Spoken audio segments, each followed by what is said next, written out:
Oi, gente. Ninguém se perdeu aí no meio do caminho? Todo mundo no link 1? Então, respondendo uma dúvida aqui, tá? Bem interessante que colocaram ali no final.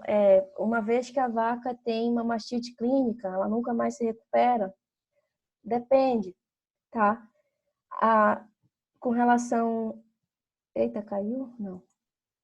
Com relação a se ela nunca mais se recupera, né? Depende muito, por exemplo, de quanto que foi o nível da mastite, o grau de comprometimento, né? Quanto que comprometeu de questão de tecidos. Meu, o que que aconteceu aqui? Tá. Então, assim, mastite clínica, né? Voltando aqui, respondendo a pergunta, né? Ela, o que eu li, assim, bastante, né? Tem um professor que até recomendo para vocês, que o nome dele é o professor Marcos Veiga. Ele é da USP, acho que é Marcos Veiga Santos, tá? Ele está fazendo, o pessoal lá não sei se vocês assistem questão de lives, né, no Instagram ali, né, tem tem vários canais, assim, né, que estão fazendo bastante live, né, e esse professor, ele fez também questão, eu acabei perdendo, porque eu não sou a pessoa do Instagram, assim, eu tenho dificuldade com aquilo, com aquele negócio ali, aquele monte de informação, não sou muito adepta. Então, acaba me prejudicando. Mas quando está no YouTube, eu pego e assisto, né? Tem bastante canais que também disponibilizam, né? Mas esse professor, eles pesquisam muito sobre mastite, né? E eu estava lendo os trabalhos dele, né? Assim, como que eles mostraram, assim, que o fato da vaca, por exemplo, adoeceu a primeira vez de mastite clínica, né? Isso aumenta a chance dela adoecer novamente. Então, ela pode se reinfectar. E aí, uma vez que ela tem a segunda infecção, ela pode ter a terceira. Então, é como se fosse assim, um animal que ficou doente uma vez de mastite, ele tem essa tendência a, uma hora ou outra, poder desenvolver, né? Não significa que ele não vá se curar, né? Ele acha que assim, ele só não vai se curar da mastite clínica, né? Se tipo, não foi feito o tratamento e isso acabou acometendo demais a questão de que às vezes começa, e a mastite ainda tem essa classificação, né, que na verdade ela pode atingir um quarto mamário, né, mas não passa para o outro. Mas aí, dependendo se você faz o manejo errado ali, você pode levar de um teto para o outro, ou até a questão mesmo da, da anatomia do teto, que pode também facilitar esse contágio, né, entre ali os tetos, né, dependendo da posição mesmo que são os tetos. Então, isso que nunca mais vai ser revertido depende muito como que foi o grau de infecção, o grau da infestação, né? Mas eu achei interessante, não significa que o animal vai ser perdido, mas o que eu achei interessante desse estudo desse professor, desse Marcos Veiga Santos, é que eles mostram o quanto que uma vez que a vaca adoece, a chance que ela tem de adoecer a segunda vez, que a chance que ela tem de adoecer a terceira, e como isso vai se aumentando, né? Então, essa é a história. Né? Não significa que nunca mais vai se curar, né? Ela até se cura, mas com a chance, né, de poder ter uma reinfestação. E aqui, como eu estava falando para vocês, né, a mastite clínica, ela é uma situação bem complicada, porque ela altera todo o leite, né? Mas a mastite subclínica, eu posso dizer assim que ela é considerada assim um tanto quanto pior do ponto de vista porque ela é silenciosa, né? Então assim, o animal não adoece, não altera o leite, não altera o leite assim, não sai grumo no leite, né? Só que você não sabe que o animal tem e aí na hora de estar passando ali a teteira, pegando no teto, passando para outro, você pode estar fazendo o quê? A contaminação de outros animais. Então qual que é o indício, o que que vai dizer para a gente se tem mastite subclínica? Então, quem vai falar para nós isso vai ser a CCS, que é a contagem de células somáticas, que vai ser que nada mais é do que o corpo do animal, né? Fazendo o quê? aumentando a sua defesa mediante a um agente que está ali. Então, por isso que ele faz esse aumento, né? Essa contagem de células somáticas.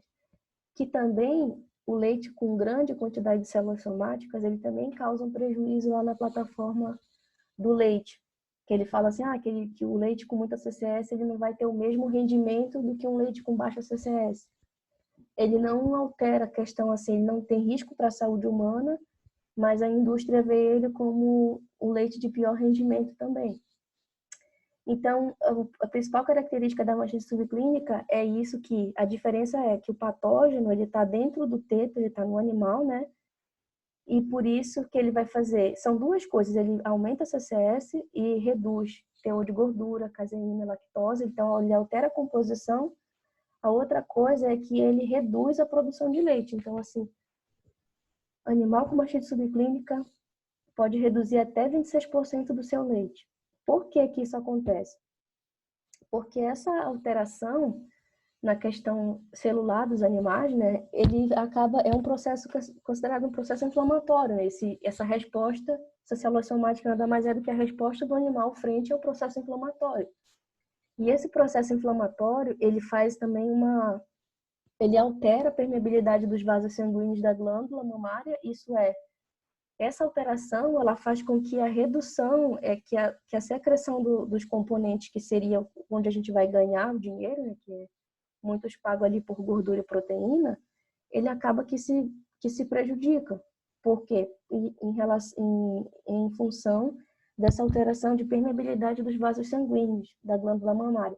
Então, a perda a CCS, antes dela ser uma perda para a indústria, no sentido de, o leite com alta CCS, ele tem um desempenho industrial menor, mas ele também, antes disso, ele é um prejuízo lá para o produtor, porque tu nem sabe que o animal está doente e ele está produzindo até 26% a menos do leite dele, em função dessa alteração da permeabilidade dos vasos. Então, assim, todo animal, toda doença que a gente for estudar, que a gente vai falar sobre subclínico, né, a gente tem que pensar que, no caso, principalmente aqui da mastite, né, a gente vai ter essa pirâmide aqui, né, que a gente vê assim, que quando a gente vê animais adoecendo, assim, né, tipo, animal com mastite clínica, isso pode ser só a pontinha do iceberg, entendeu? Então, assim, na verdade, vamos ter que começar a investigar ali se tem a possibilidade de também da gente ter mastite subclínica, né? Porque é justamente o problema da mastite subclínica é a gente não saber quem está doente e está disseminando para o rebanho. E é bem assim, a gente pode até fazer a comparação, no caso, para o que a gente vive atualmente, né? A gente vive uma crise, né, uma pandemia que é causada por um vírus, né, que é o coronavírus. Só que ele tem essa característica, né, de que muitas pessoas não vão adoecer, vão ser subclínicas. Então, além a pessoa, uma vez que quando a gente está gripado, alguma coisa assim, aí tu começa pode estar doente, então a pessoa se cuida e não sai de casa e tudo mais. Mas quando a pessoa não sabe, né, que é no caso que acontece, aquilo vai se disseminando, porque acaba que não se cuida. Então, na dúvida, todo mundo tem que se cuidar, por conta dessa característica de subclínico, né? A característica de subclínico é o que faz toda a diferença de contribuir para disseminar mais o agente dentro ali do sistema. Então, por isso que ele é o grande, ele também ele se caracteriza, né, principalmente nessa perda de produção de leite. Então, porque tu vai começar a disseminar esse agente para as outras vacas sem saber, né? E então, contaminação por mastite, seja ela clínica ou subclínica, né? Assim, a gente é fruto de quê? De manejo inadequado dos animais, então, geralmente, péssima higiene das instalações, do ordenhador, os procedimentos não tão adequados, né, para limpeza, a secagem do teto também não está sendo feita de forma ideal, as ordenhadeiras mal reguladas, elas podem fazer aquele aumento de pressão, né, dentro do canal do teto, e isso também acaba fazendo uma lesão ali e estimular fazer uma ferida, que pode disseminar ali uma questão de trazer uma mastite secundária, né? E quais, aqui eu falei um pouco antes, né, mas vamos voltar aqui. Desvantagem de CCS alta, né? Então, para a indústria, o que que eles falam? Que o leite com CCS alta, ele tem umas enzimas microbianas que elas vão ser resistentes ao processo. E elas vão permanecer no leite, e isso faz com que altere, né? Então, isso tem alteração físico-química que compromete a qualidade do produto, né? Do rendimento industrial. E já para o produtor, a desvantagem, além é a redução na produção, né? Então, gasto de medicamento, né? Reduzir a produção de leite, gastar com medicamentos e ainda poder ser penalizado pela indústria. Então, como seria uma forma da gente pensar em estratégia para redução de CCS, né? Então, CCS, né, alta, como a gente já viu aqui, que é uma coisa difícil também de, assim, que é delicado, né? O que a gente tem que reconhecer quem são, o que é difícil aqui? É reconhecer quais são os animais que podem estar disseminando, né, os patógenos contagiosos, né? Que são os que animais com mastite subclínica, que tem um patógeno contagioso, ele vai ter essa tendência de ter a CCS alta. Então, monitorar a mastite, né? E aí, o que a gente entende aqui? Que monitorar a mastite a gente vai ter que pensar em diferentes estratégias para monitorar a mastite clínica, de mastite subclínica. E pensando em CCS, como a gente não vê quem são os animais que estão doentes, né? Para reconhecer CCS tem duas formas assim que é feita, né?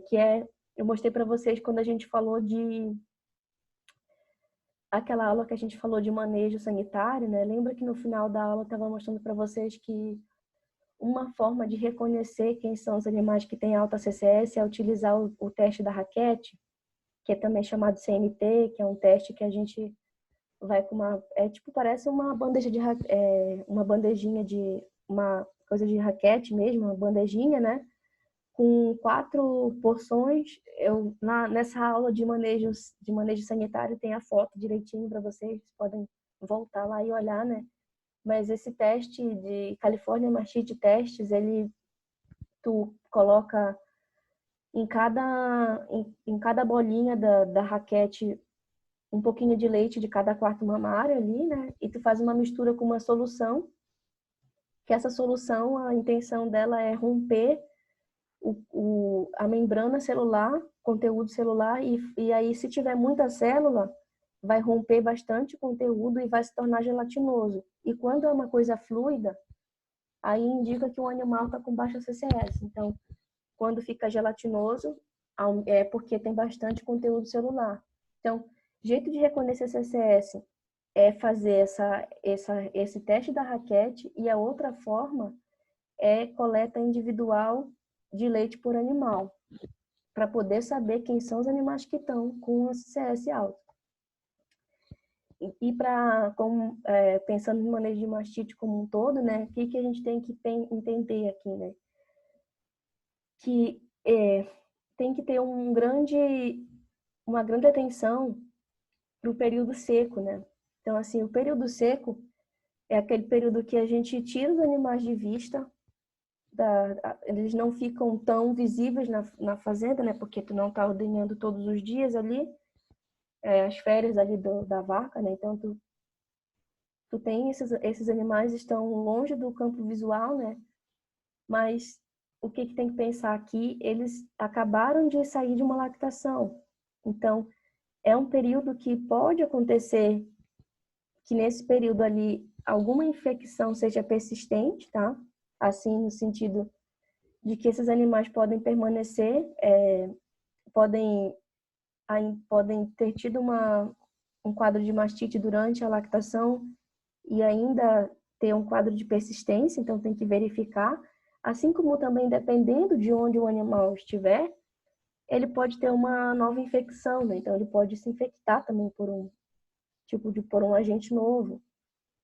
E outro período também que chama muita atenção, né, é quando começa a lactação. Então, assim, os 120 dias primeiros de lactação, eles são os mais delicados no sentido, é ali que a gente tem o maior índice de doenças em vaca de leite, né? E, sobretudo, para a mastite, então, o primeiro mês, o segundo mês, é bem crucial. E por quê?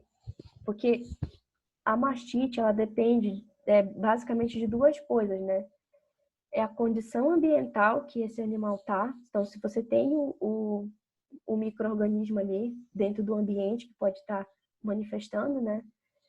Seja ele no sentido, ele pode estar no ambiente em si, né? Ou ele pode estar no ambiente no sentido mais dentro do teto de outras vacas, né? Que é, no caso, os patógenos da mastite subclínica, e a capacidade do animal responder, que é a resposta imune. E por isso que a gente sempre fala do início da lactação como o período mais susceptível. Por quê? Porque esses animais, eles no início da lactação, por natureza, eles estão com o sistema imunológico baixo. Então, é muito provável aqui que o animal adoeça. E pensando no sentido, assim, de dar uma atenção maior para o período seco, né? Existe aqui, gente, uma opção de tratamento que a gente chama de tratamento da vaca seca. E o foco dele é em tratar, né, as bactérias gram-positivas, então as bactérias que são os maiores causadores de mastite subclínica, os que aumentam a CCS no leite. Então, esse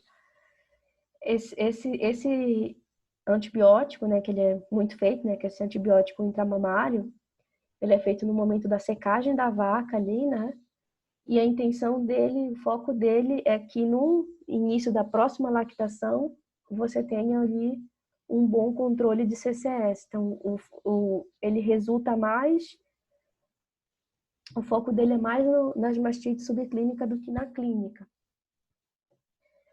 Também existe a outra possibilidade, que são o uso de selantes, né? Eu já falei também isso para vocês lá naquela aula, mas reforçando aqui, né? Qual que é a função do selante? Pensa só, a vaca acabou de sair da lactação, né? Então ela tem o quê? Ela ainda tem aquele estímulo natural de estar liberando o leite, e com isso o canal do teto ele é mais permissivo, então ele tem de certa forma essa abertura até o ponto que ela que o organismo fisiologicamente entende que ela não vai mais produzir leite por aqueles 60 dias. O organismo naturalmente vai fazer o quê? Vai produzir um tampão de queratina que vai que vai tampar aquele orifício.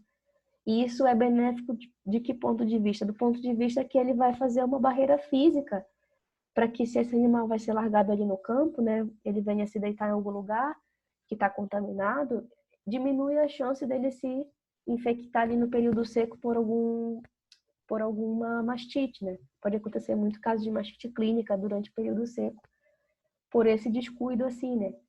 Então, o uso do selante, na verdade, ele faz o quê? Ele simula, no momento ali da secagem da vaca, ele simula esse tampão de queratina. Então, ele faz esse fechamento, né? Ele é composto por um sal inorgânico que tem essa função de tampar ali o teto. Qual é que é o problema de usar isso aqui?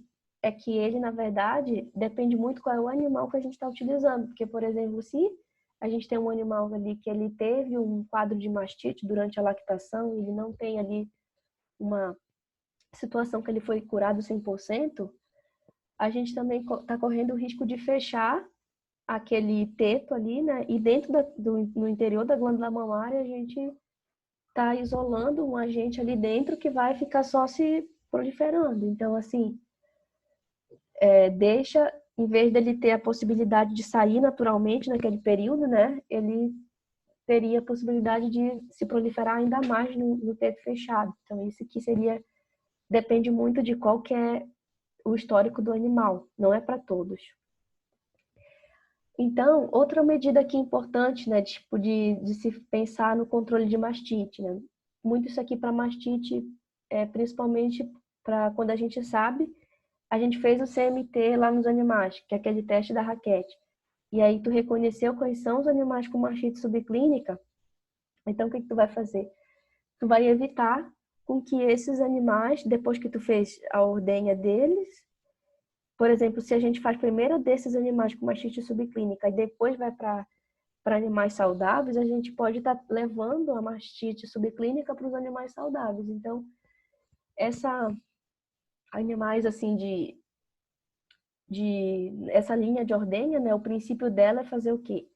Primeiro tu ordenha a vaca de primeira cria, que é vaca saudável, né? Então, assim, até tem essa coisa que a vaca de primeira cria, geralmente ela vai ter, se ela tem mastite no início da, da lactação, muito provavelmente é mastite causada por agente ambiental, tá? E então, assim, os agentes de mastite subclínica, eles são mais assim de segunda lactação em diante, né? Mas isso não é uma regra, claro. É só uma tendência no caso que existe. E por isso que a gente primeiro ordenha a vaca de primeira cria, que são as vacas mais saudáveis. Depois as vacas sadias, que não têm histórico de doença, né? De mastite. E depois as vacas com mastite subclínica. Assim a gente está reduzindo a possibilidade de estar contaminando esses animais. Aí depois as vacas que estão em fase de colostro, né?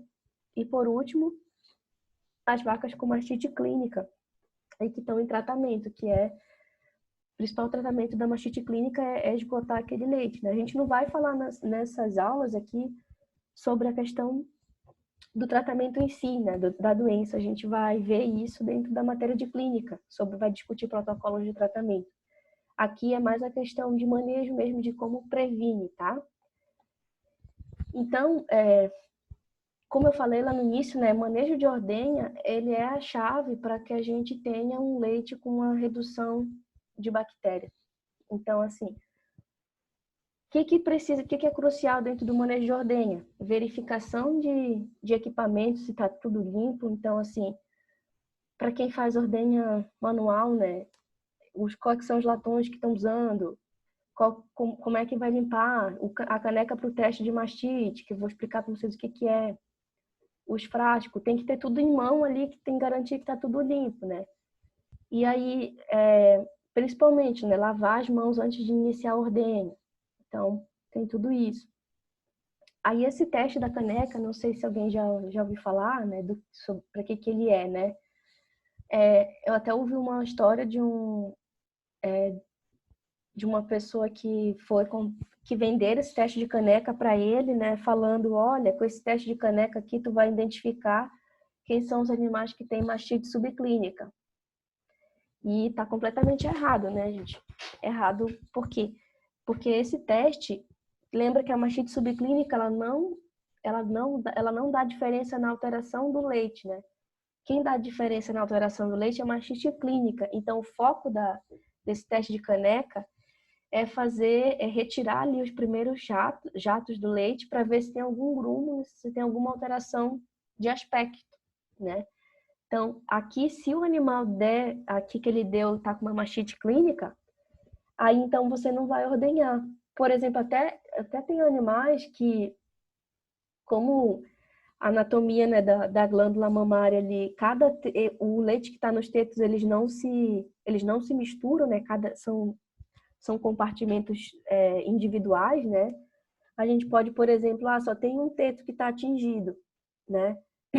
Então eu posso que deu positivo ali no teste da caneca, saiu o leite ali que já estava quase para fazer, saiu quase um queijo, né? Então não usa aquele teto, aí pode ordenhar normal os outros e deixar esse que está doente para o final, para não misturar junto com o leite que está ok. Mas depois que faz o teste da caneca, né, o que tem que fazer? Viu que tá ok, né? Tem que fazer o pré-dipping. O que é esse pré-dipping? Ele é uma desinfecção dos tetos antes da ordenha. Então, mergulha todo o teto, né, uma solução desinfetante. E aí, tem vários tipos de soluções, tá? Até tem uma que era bem utilizada, que era na base de iodo, e eu li que ela estava sendo acusada como como contaminantes, tá? Aí, gente, então assim, tem que esperar uns 30 segundos a solução aqui para ela poder fazer efeito. Aí depois, tu vai vir com papel toalha, né? Eles falam assim que é recomendável fazer um papel toalha por teto.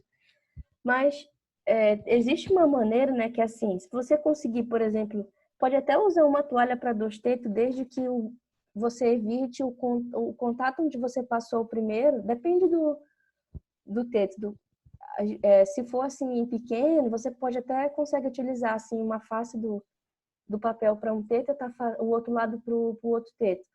Só que olha aqui o que eu chamo a atenção nessas duas fotos, né?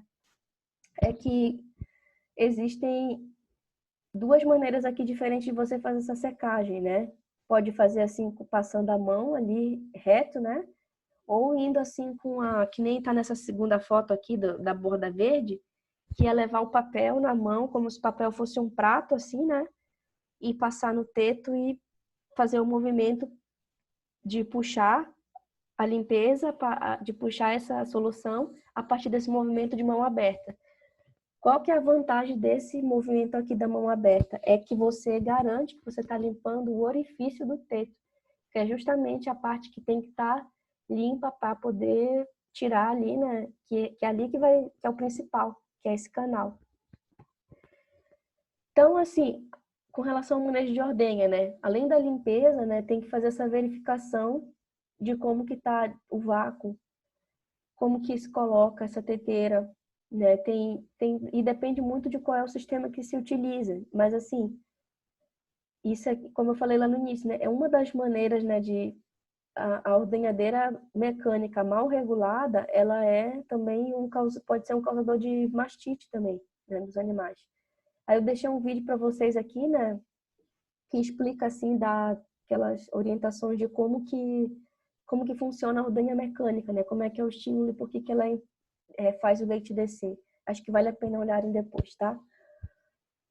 E então assim, depois que fez o leite, limpou para tirar o leite, fez. Aí a gente tem que fazer o que? A gente tem que deixar fazer com que esse leite fazer a limpeza do teto, né?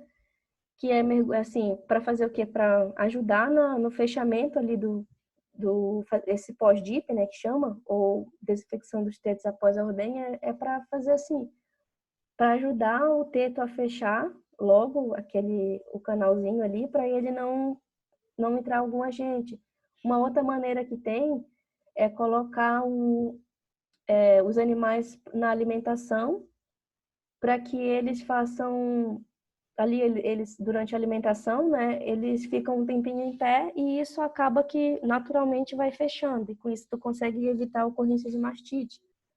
Mais um detalhe aqui, né, que por exemplo, se dependendo do sistema, se depois que você retirou o leite, essa vaca ela vai ter bezerro que vai mamar ali, dependendo do sistema, então não deve se utilizar a solução, tá? Só um exemplo. Gente, então, eu termino essa aula por aqui. A gente tem 6 minutos.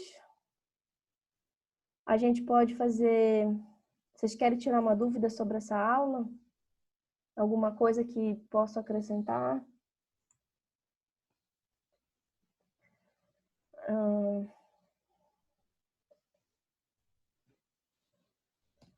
Não? Sem dúvidas?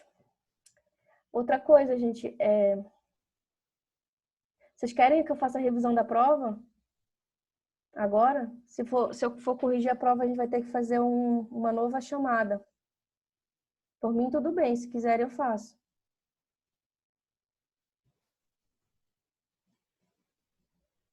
Sim ou não? Eu gostaria. Tá, vou ter que fazer uma outra aqui, né? Para a gente poder fazer essa correção. Mas aproveitando aqui que a gente tem uns minutinhos, a gente tem uns 5 minutos aqui para conversar sobre essa aula, né? Eu posso falar um negócio para vocês assim sobre essa questão da qualidade do leite, né? Assim, que é um negócio que ele é rígido, ele de certa forma ele cobra uma certa rigidez, né, da parte dos produtores. Eu acho assim, o que eu acho injusto, né? Senão que minha opinião mude alguma coisa da a indústria, mas assim, a questão de esclarecimento, sabe, para quem produz o leite. Eu acho que isso não é tão claro, entendeu? Acho que a indústria ela não é tão transparente com os produtores, assim. Até que eu falei para vocês aquela questão lá do teste do álcool, né? Então, eu acho que a gente tem algumas barreiras, assim.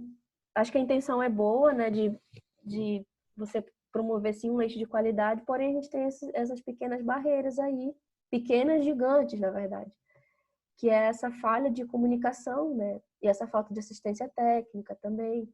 Então, você acaba que cobra demais, mas você não dá o suporte, entendeu? Então, você penaliza sem dar a devida assistência. Então, eu acho que por aí que a gente também tem que avaliar, né, criticamente, né, que quem produz leite sabe, né, como que é, assim, como que é trabalhoso e oneroso e tudo mais, você produzir, e nem sempre você consegue atender esses requisitos, né, mas eu tenho certeza que a maioria, claro que tem gente pilantra em tudo que é lugar, né, mas a maioria de produtor que não está dentro da norma da qualidade do leite, geralmente, né, eles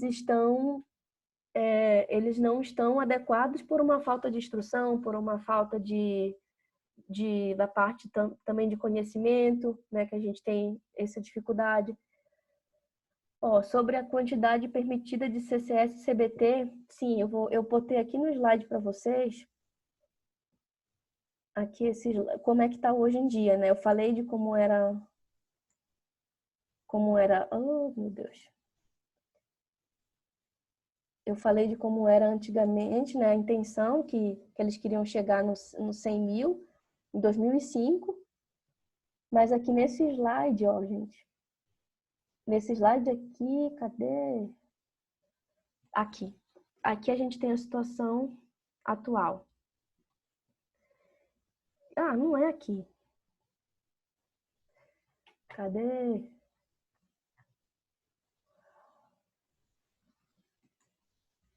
Esse slide aqui, gente. Tá? Que é a CPP, que a CPP é a mesma coisa que CBT, está em 300 mil unidades formadoras por colônia, né? E a CCS está 500 mil. Só para vocês terem uma noção, né? Claro que é sempre muito injusto a gente fazer essa comparação, assim, de sistemas tão diferentes, né? Por exemplo, lá nos Estados Unidos, né? Lá na Califórnia, que foi onde eu fiz um pedaço do doutorado, né? Eu cheguei lá, né? Aí eu disse, eu vou lá comprar meu leite, né? Então fui prontamente fazer o quê? Comprar meu leite UHT, né? Que é o que eu conheço, assim, de rotina. Então, cadê o leite? Eu não tinha leite na prateleira, o HT para vender. Então, o leite lá é vendido dentro dos refrigeradores. Lá é leite pasteurizado. Aí eu fiquei, tá, mas... E o leite pasteurizado eu comprei, durava 15 dias na geladeira. Então, assim, aí qual que é a diferença, né? Tipo, primeiro, qual é a diferença de processamento? Gente, quando acabar aqui vai acabar aqui em 1 minuto, tá? Aí eu vou passar lá pro link 2 de novo, tá bom? Aqui que a gente só tem mais 1 minuto. Mas vocês já tomaram leite pasteurizado? Já compraram no mercado? Aquele leite de saquinho, barriga mole?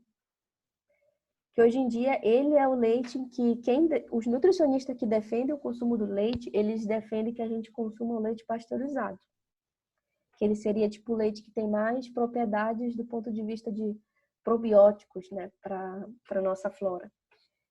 Mas ele tem um prazo de validade que ele dura no máximo, se eu não me engano, de 2 a 3 dias dentro da geladeira, tá? Tá fechando aqui 1 minutinho. Então eu vou lá pro segundo link de novo, tá, gente? E aí a gente continua a falar dessa diferença de leite pasteurizado para o HT. E depois a gente vai para a prova.